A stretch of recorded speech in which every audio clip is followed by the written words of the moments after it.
According to most conventional knowledge, Michigan and Georgia are the best two teams in the country right now. That's what most people believe. If you watched my video on Monday, you understand that I think there's a third team in that conversation. But we're not going to be talking about Penn State today. We're instead going to be comparing Michigan and Georgia. So with that out of the way, I'd like to say hello and welcome to the JSA studio. I am your host, as always, Nathan, and today we are going to be comparing Georgia and Michigan football.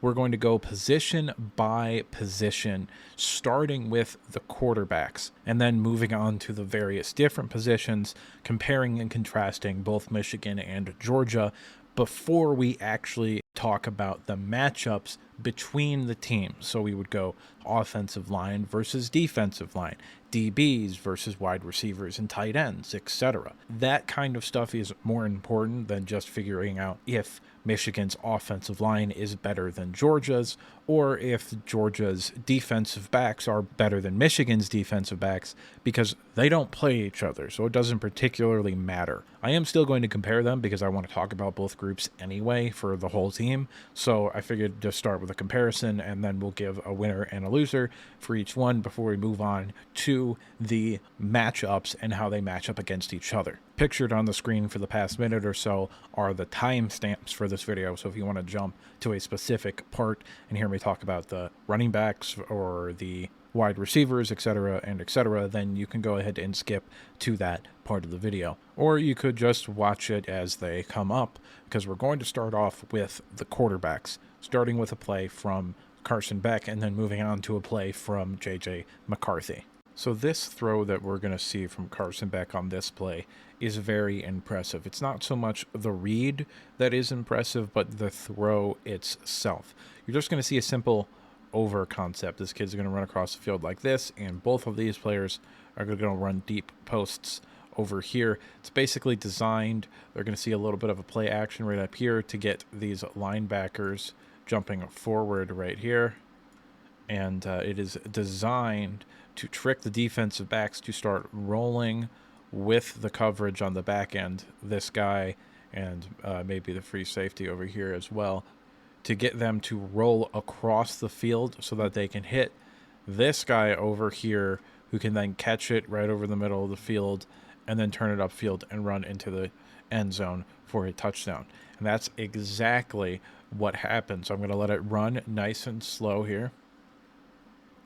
Carson is going to snap the ball, play action, gets the linebackers to jump up. He's going to set.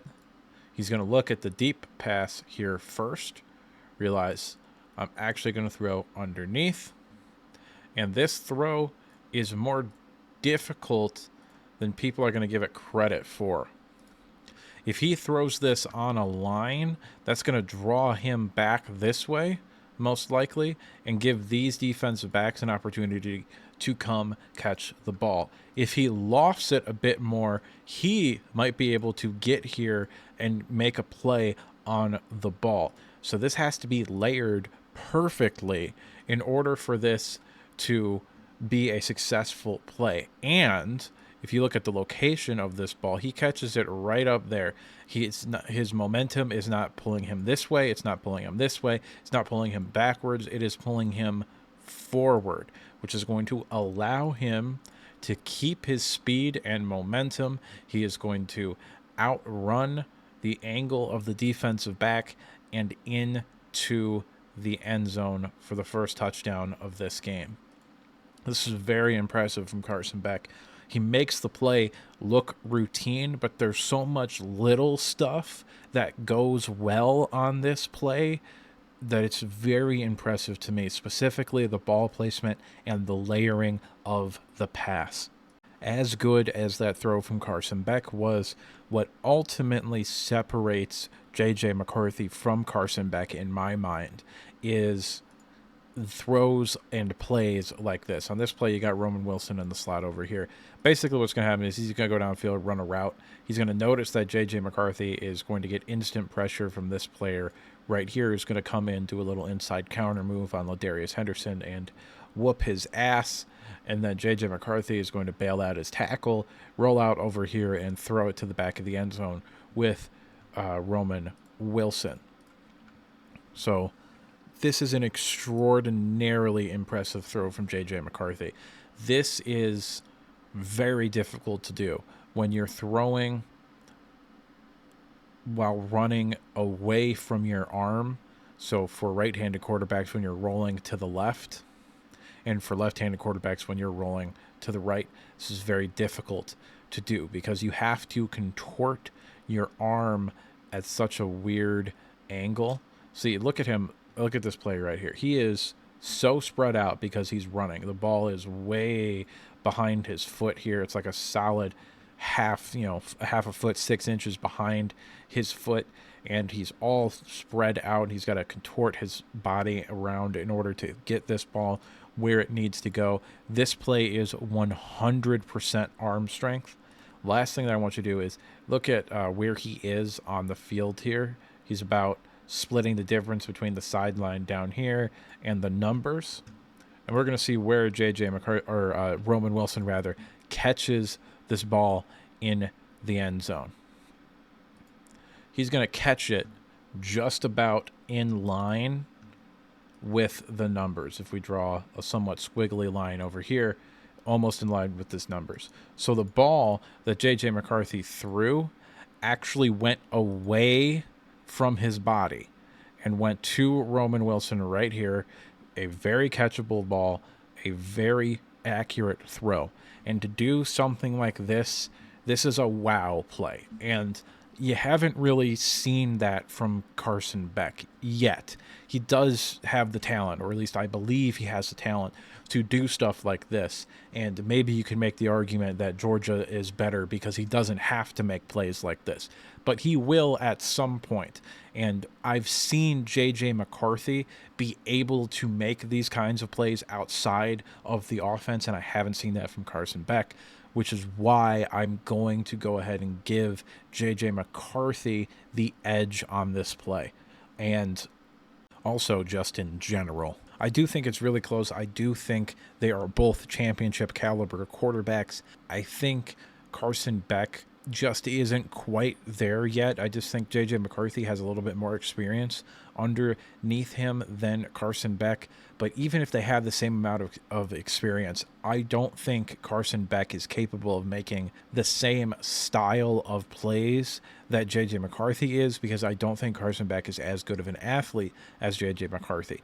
That doesn't mean that Carson Beck isn't a good athlete and can't run around a little bit and extend some plays, but I do not believe that Carson Beck is the type of athlete that is going to be able to scramble and run for a 30-yard touchdown and just outrun the rest of the defense, which J.J. McCarthy has shown the ability to do that. I don't think it's a stretch, nor is it all that controversial to say that J.J. McCarthy is a better quarterback right now than Carson Beck. I think most people would probably put J.J. McCarthy in like the top 10, maybe even the top 5 in terms of quarterbacks in the country right now.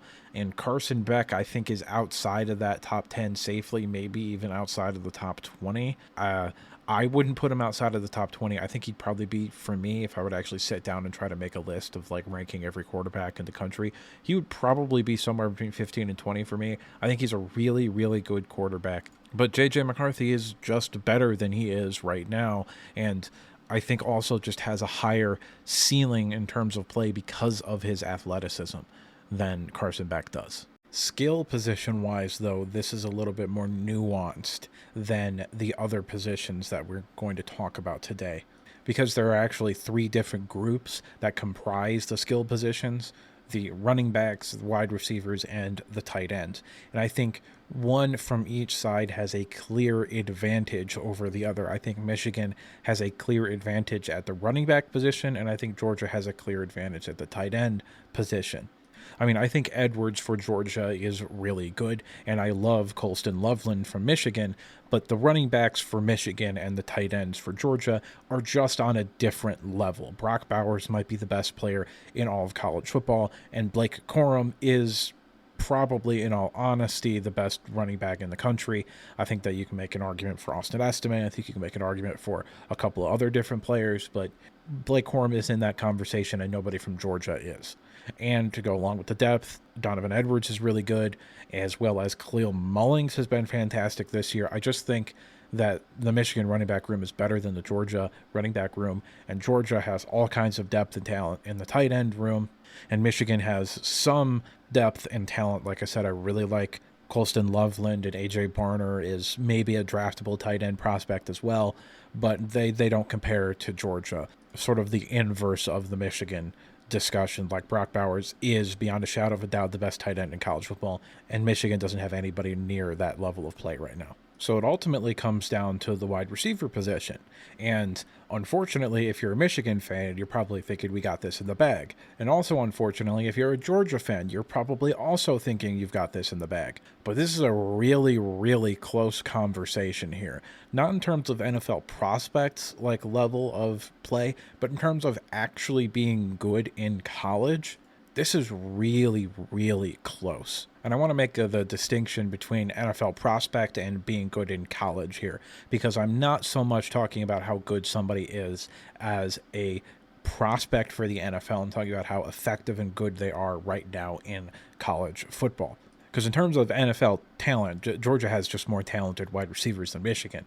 But in terms of actually being good and productive, Michigan's right there. I mean, Roman Wilson has been fantastic this year. Cornelius Johnson is doing some good things. And you have some freshmen like Samaj Morgan and second-year player in Tyler Morris that I think, with more opportunity, could end up being very, very good and productive players as well. And unfortunately, I'm not really going to have the opportunity to show you film on these guys because it's really hard from broadcast angles to see wide receivers and to really break them down. So you're just going to have to take my word for a lot of this. But I promise you, I've done my research for this. So I think even though it's really, really, really close, I am going to give the edge to Georgia for the skill positions group, because I do think the wide receivers are just slightly better than Michigan's. If I had made this video a week earlier and Ladd McConkey hadn't returned, then I might have gone with Michigan.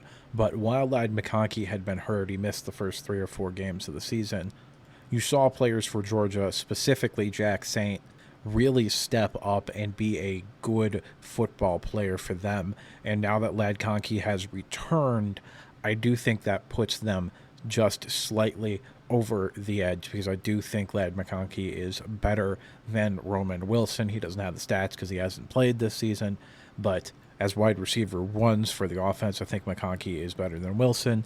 And as wide receiver 2, I think Jack Saint would be better than Cornelius Johnson. When you're talking about both these offensive lines, any real criticism is pretty much just going to be a nitpick. They're both absolutely phenomenal. They're arguably 2 of the 5 best offensive lines in all of college football. So I'm really going to have to split hairs here to try and figure out which one is better, because I don't want to do a tie or a push. I did think about doing that, but I don't really want to do that. I do want to go on record and say one is better than the other, even though they're both absolutely fantastic. So when you're talking about offensive line play in general, there are 2 or 3 categories depending upon how in-depth you want to get. You could just go run block, pass block, or you could differentiate the 2 different kinds of run blocking into zone blocking and power blocking. Both of these teams run a lot more power blocks than they do zone blocks. However, they do dabble in zone blocking as well.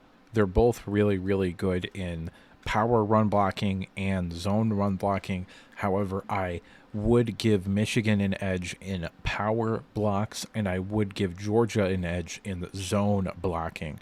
So it's going to come down to pass blocking.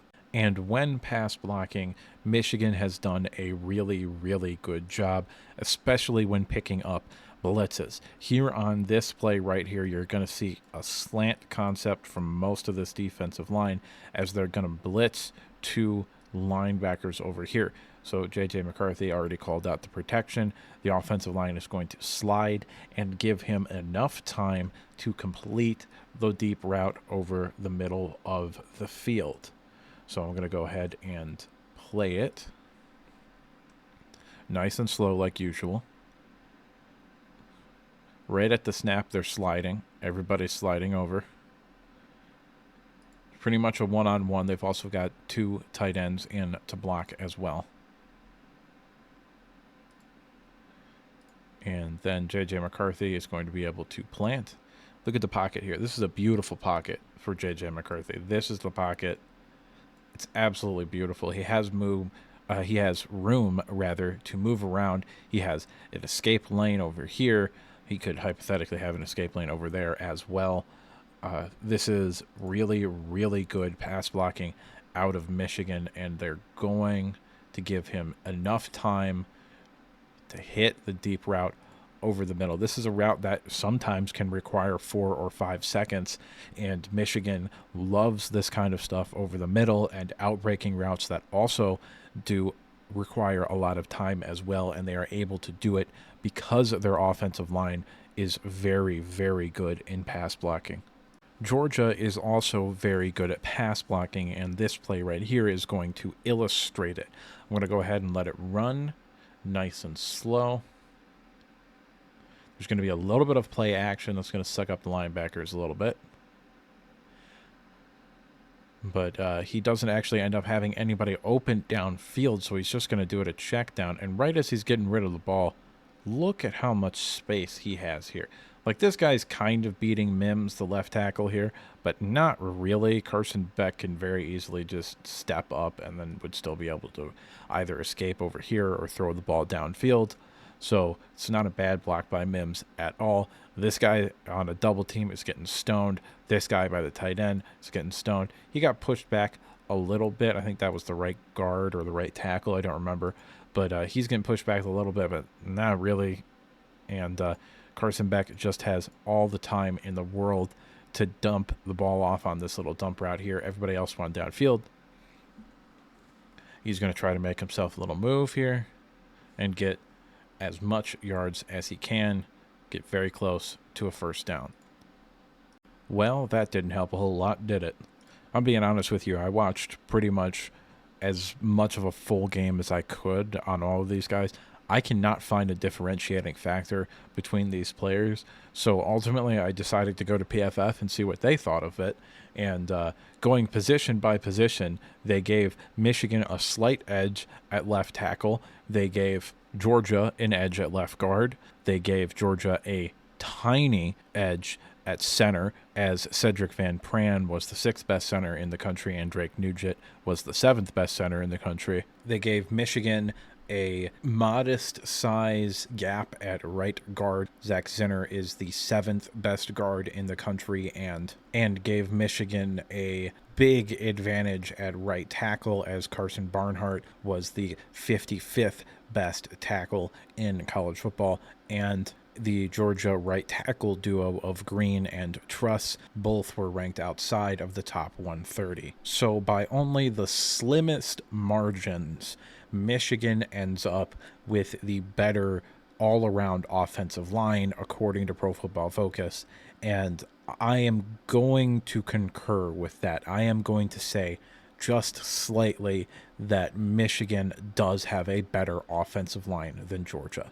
When looking at Michigan and Georgia's defensive lines, I was kind of shocked, if I'm going to be honest with you, because I did not think this was going to be a lopsided affair, but it really is. Once again, we're going to sub-break down this front 7 category into 3 smaller ones, being edge rushers, interior defensive linemen, and off-the-ball linebackers. And Michigan, very clearly, in my opinion, wins 2 of these 3 groups and just slightly wins the 3rd one. And I know what you're going to say if you're a Georgia fan. That's blasphemy.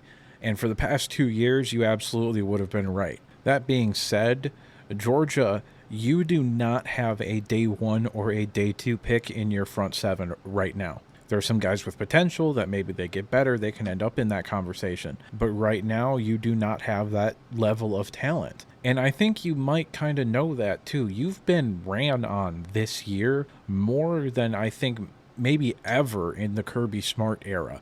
I think your front seven might be the weakest part of your team this year. Michigan, on the other hand, I think not only has multiple day one picks in this front seven, but I think they might have an additional 4 or 5 or maybe even 6 day two picks on this defensive line and linebacking core right now to go along with another 1 or 2 day three prospects. I don't really know how this happened, but Michigan's defensive line might have the most depth of anybody in the country, and their linebacking core, at least those top 3 guys, has been playing really, really well, almost at a elite level. And to me, Georgia just doesn't have that level of play. So I'm going to show you some film of Michigan and Georgia. We're going to spend a little bit more time here than we have at the other positions. And I'm going to compare both of this previous week's games for Michigan and Georgia, because I think Minnesota and Kentucky not only have similar styles of play, but also similar levels of talent and acumen among the offensive line. So on this play, Kentucky is going to go ahead and keep a little bit of extra protection in. They're going to use this tight end here to block on a double team this defensive end right here. And outside of that, there's nothing fancy. This is just a straight 5-step drop, a little bit of play action. And wow, look at this. Leary here has like 5 yards of separation from the nearest guy that's near him. And I know what you're saying. Nathan, this is one play in this game. You're right, it is just one play. But this is literally the entire game. I don't normally do this, but we're going to click out of this video right here. And I'm going to go up here. And we are going to look at this right here, which is from PFF Premium Stats. And you go ahead and look at this pass rush grades. You had one good game, and that was against UAB.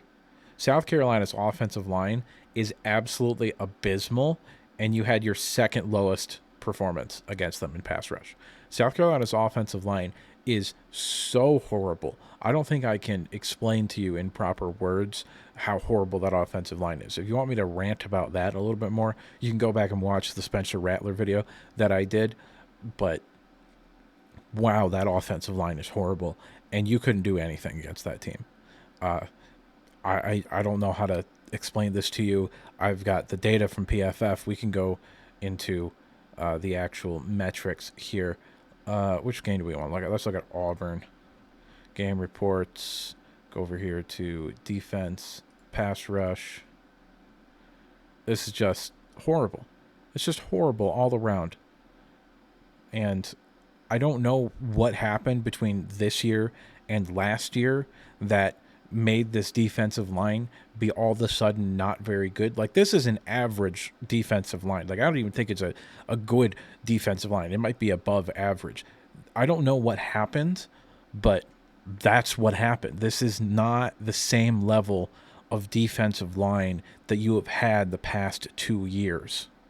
Meanwhile, Michigan is out here with their backup defensive line here. You've got Cam Good right here, who's like the 4th string defensive tackle. You've got Mason Graham, who is the starting nose tackle, actually, but he has been hurt this past week, and his backup, I actually think, has outplayed him. You've got Jalen Harrell up here, who isn't the pass rush specialist. This is 3rd and 2. They're thinking run, which is why you've got this package in here.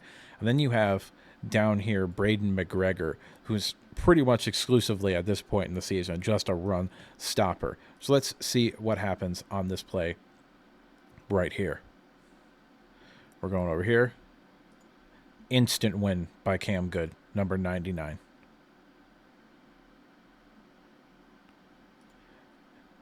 It doesn't really matter because the quarterback rolled out, but Braden McGregor also won.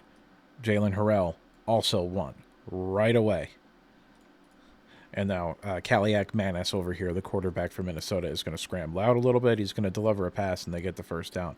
But the defensive line won instantly. And we're going to look at one more play from this game for Michigan as well. So on this play right here, again, it's just another simple actually, I forgot to do this real quick. This play right here is just a simple four-man rush. They've walked up Mike Barrett here like he's going to blitz, but he's going to back out. And you're just going to see two things here. This is your pass rush defensive line here. It's 3rd and 12, so they're going to pin off a little bit. Derek Moore right here is going to give this right tackle a long arm move, and it's going to look like he's playing high school football and he's playing in the NFL. And then Josiah Stewart up here is also just going to obliterate this left tackle. We're going to snap it here. Mike Barrett's going to back off. And you're going to see right here, Derek Moore, just a bull rush. Just another bull rush right up here. They're just manhandling these people. They tried to double team Stewart, and it didn't work. They're going to get in the sack. Kaliak Manis had no chance in this play. They got there right around 2 seconds into the play. This pass rush has turned it on the past few weeks and has turned into a genuine force to be reckoned with. And that is why I think Michigan's defensive line and linebacking core is pretty clearly better than Georgia's. I know you're Georgia fans. I know you Georgia fans are going to take exception to that, but I need you to understand some things are just objectively true, and this is unfortunately one of them. Like, you can't really find plays like this for Georgia versus anybody, where they're just getting instant pressure and dominating an offensive line, especially one that's pretty decent with Minnesota. Their offensive line's pretty okay. I think they're probably an above average college football offensive line, but Michigan just utterly destroyed them. They wreaked havoc this entire game, and Georgia hasn't had that type of game. And I don't want to hear about talent differences or whatever, because Georgia, you haven't really played anybody anyway. So you haven't played an offensive line better than Kentucky's, and I think Minnesota's offensive line is comparable to Kentucky's. I think that's about as close to a one-to-one comparison as you're going to get, and Michigan dominated and you didn't. Now, moving on to the secondary discussion, this kind of has two different parts with cornerbacks and safeties, but I think you can really go in depth and do nickelbacks and stuff like that. But I think we're just really just going to keep them all in one group here. I don't particularly see a need to separate them. I do think that this is close. You know, for Georgia, you're looking at Kamari Lassiter and Tyke Smith as sort of your best two corners. That, you know, Smith is obviously a nickel back, and Kamari Lassiter is the outside corner. And for Michigan, you're looking at Will Johnson and Mike Sanderson. I would give that edge to Michigan, but then when you get to CB2, I'm really giving a big edge to Georgia. I think Dylan Everett is better than any Michigan CB that outside of Will Johnson. So I think you can pretty much say that's a toss-up. Then you go to the safety position, and Michigan has Makari Page and Rod Moore, both of which I'm high on in terms of NFL prospects, and both of which have played at a fairly high level, although Rod Moore has been hurt earlier on in this season, but he kind of knocked the rust off this past game and kind of got back to the form that we saw the previous 2 years out of him. But there's no comparison between the Georgia safety group and the Michigan safety group. I mean, Javon Boland is probably as good as Rod Moore, who I think is slightly better than Makari Page, and Malachi Starks is the best safety in the country. So the edge on this group goes to Georgia pretty convincingly. I think it's closer than the D-line and front seven, but this was still a relatively easy decision to make in terms of secondary-wise. I think this is pretty clearly Georgia has a better unit than Michigan. And I know that this isn't, you know, from this past year. This is from the bowl game. But this is maybe the best play I've ever seen a DB make by Malachi Starks. I'm going to play it in full speed. You see he's going to pick up the seam route going deep and flip around, go back, catch the ball. That's absurd. That's absurd. How difficult that is. We're actually going to go back into the beginning here and slow it down now. That's an absurd play. This is extraordinarily difficult to play what I believe is cover 2 or maybe cover 3 based on how close he is to the sideline here. He's going to pick up a seam, a slot fade rather. He's going to look at the ball, lose track of it, put himself in a perfect position to cover this, realize that the ball is actually kind of thrown pretty well, and then jump back and catch the ball. That is absurd. There is not another safety in the country that can do that. That is absolutely ridiculous from Malaki Starks. He might be the best player on Georgia's roster, and that has 4 or 5 first-round picks on this team. And safeties don't go as high as they maybe should go in the NFL draft because of positional value, but he is so good. He's the best safety in the country. He should be the front runner, in my opinion, for the Jim Thorpe Award, but they never give it to safeties. It always goes to corners. Just an incredible talent and a future first round, maybe even top 10 pick. So finally, we're getting to the part of the video that actually matters, and that's the matchups segment. So we're no longer just comparing position groups that don't go up against each other. Now we're comparing position groups that do go up against each other. We're going to start with Michigan versus Georgia. So the Michigan offensive line versus the UGA front 7. This one's pretty clear to me. I think Michigan has a top 5 offensive line in the country, and I don't think Georgia's defensive line is anywhere near that level. So I'm going to give the edge to Michigan. However, Michigan's skill position players versus UGA's DBs is a lopsided win for Georgia. Now, Michigan's quarterback versus UGA's defense as a whole, so J.J. McCarthy versus the entire Georgia defense, I'm going to give a slight edge in that category. The main reasoning being J.J. McCarthy has shown a tendency to get flustered when something goes bad. And when you're playing Georgia's defense, even though this is the least talented Georgia defense in maybe 5 or 6 years, to be entirely honest with you, because I think even before the 2 titles, when you had like Eric Stokes and Tyson Campbell, I think that was a more talented defense than this defense. So even though this is not the most talented defense Georgia has had in a minute, something is still going to go bad. This is still a borderline elite defensive unit, so something is going to go bad. And I don't know if J.J. McCarthy has it in him to respond when things go bad, because he hasn't really done it. He hasn't really responded when things go bad. Obviously, a good example of this would be versus TCU. A couple of things went bad, and he didn't really recover. He still made a lot of plays, et cetera, but he still was forcing passes. He was still doing a lot of things that he shouldn't be doing after that first mistake. I can forgive you for one mistake, but not the 7 or 8 that he made in that game. And against Bowling Green, he got it in his head that, like, oh man, I made a mistake. I got to go make up for it now. And that just got him in a crap load of trouble. That Bowling Green film is doing him no favors when it comes to the NFL or stuff like that. Now, thankfully, in the other 5 games, he's been, his normal sort of self. What we saw in the other 5 games is his normal self, and what we saw against Bowling Green was an aberration. But I'm still going to give the edge to Georgia's defense. Now, Georgia's offensive line versus Michigan's front 7. This is the one I had the hardest time dealing with and trying to come up with an answer, because I do think Georgia's offensive line is an elite unit like Michigan's offensive line is. And I do think Michigan's defensive line is also potentially a great to elite unit, but I really had to sit down and think about, is Michigan's defensive line an elite unit, or do they have just a bunch of really good players and the depth is what gets to them? And I think it's more the latter than the former. I think it's more about the depth that Michigan has, and that's why they're so successful, rather than just straight up having elite caliber football players.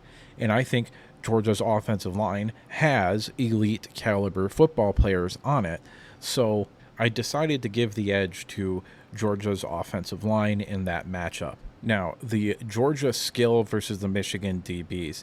This is pretty close, but I do think Michigan has a great DB unit, and I think the Georgia skill position, with the exception of Brock Bowers, is kind of just good. And I do think Michigan will be able to do some things to potentially limit Brock Bowers and then just kind of say, we're going to double team Brock Bowers maybe, and then we're going to put everybody else on an island, and we're not going to let Brock Bowers beat us. If somebody else does, then that's fine, because we think that we could have a advantage in those matchups. And honestly, I think Michigan would have an advantage in those matchups if they could scheme around Brock Bowers and take that away. I'm not sure how the Georgia passing offense or Carson Beck would respond. So I am going to give the slight edge to the Michigan defensive backs. And the last thing is, of course, Georgia's quarterback versus the entire Michigan defense.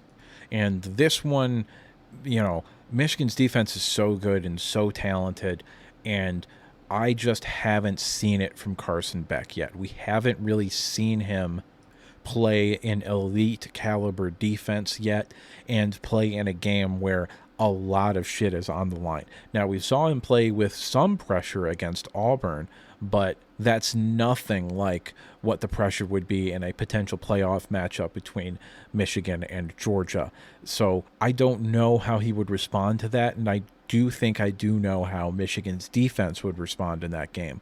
So I am going to give the edge to Michigan's defense in that scenario. So who wins? I don't know, man. I can come out and tell you who I think would win on a neutral site, which would likely be where the game would be played. But I'm going to be honest with you, we haven't seen either of these teams play a really, really good football team yet. So in a hypothetical matchup, I don't particularly know. And I guess, maybe you could call me biased a little bit, but I think I've been doing a pretty good job at remaining unbiased throughout this video. I don't know, maybe you think I'm being biased. You can call me out in the comment section if you think that's the case. But I think Michigan would win this matchup for the simple reason that I don't think it is a possibility that Georgia wins a third straight national title, just because stuff like that doesn't happen in college football. And also, I think Michigan would come out motivated out of their minds to play this game after 2021, but then also not getting the opportunity in 2022